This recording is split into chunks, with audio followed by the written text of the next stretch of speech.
na ang pagkamat ng kanin ay susubi ng gatas na nasa kaw. At kahit na hindi pasto sa lamesa ay may ang sarap sigurong manira kung sa bahay na ganyan. Sabi pa nila ay dito mo rin matatagpuan. Ang tao na lang may ari ng isang ulaan na pagkakataon. Hindi na nakaagawan, kaya naman hindi niya pinakakawalan. Kung makikita ko lamang sa aking sigawan.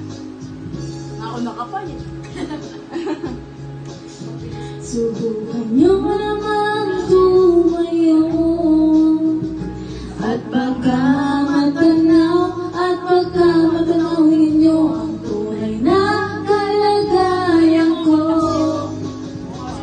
Mawalang-galang na po sa taong nakaupo. Alam niyo kung pantakan ng bigas namin ay dito na dingding ng bahay namin ay pinagtagpitag-bigero sa gabi ay sobrang init na tumutunan na ng yelo na di kayang bilhin upang Stop, ilagay sa stop.